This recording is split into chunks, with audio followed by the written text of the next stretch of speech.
ஒரு கோவில் தீமிதி திருவிழாவை கொண்டாடாம பெருவிழாவா கொண்டாடுற கோயில் தீமிதி திருவிழாவை பத்தி எங்கேயாவது கேள்விப்பட்டிருக்கீங்களா? மதியம் 3 மணிக்கு ஆரம்பிக்கக்கூடிய இந்த கோயில் தீமிதி திருவிழாவானது முடியறதுக்கு இரவு 10-11 மணிக்கு மேல ஆகுமா? தமிழ்நாட்டிலே கிட்டத்தட்ட 1 லட்சம் மக்கள்ல இருந்து 1.5 லட்சம் மக்களுக்கு மேல தங்களுடைய வேண்டுதல்களை நிறைவேற்ற தீமிதிக்கக்கூடிய காட்சிகளை இந்த ஒரு கோயிலுக்கு வந்தீங்கன்னா மட்டும்தான் பார்க்க முடியும். அது மட்டும் இல்லாம லட்சக்கணக்கான மக்கள் அங்க பிரதர்சனம் செய்து மாவிளக்கு ஏந்தி உடம்பில் உள்ள நோய் பிணைகளை அகற்ற மனித உடல் அமைப்பை கொண்ட பொம்மை கைகால்களையும் வாங்கி இந்த அம்மனுக்காக நிறைவேற்றி வருவாங்க.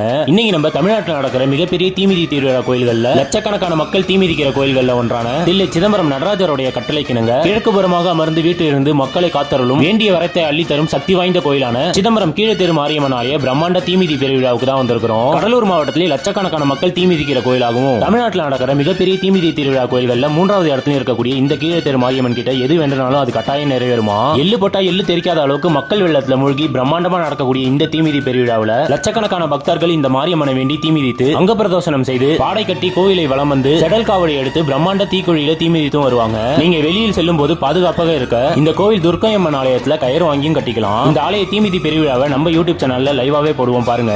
இப்படி தமிழ்நாட்டில் லட்சக்கணக்கான மக்கள் தீமிதிக்கிற கோயில்கள்ல 3வது இடத்துலயும் கடலூர் மாவட்டத்திலே லட்சக்கணக்கான மக்கள் தீமிதிக்கிற கோயில்கள்ல முதல் இடத்துலயும் இருக்கிற சிதம்பரம் கீழத்தெரு மாரியம்மன் ஆலய தீமிதி பெருவிழாவில் நீங்களும் மறக்காம போய் கலந்துக்கிட்டு வாங்க.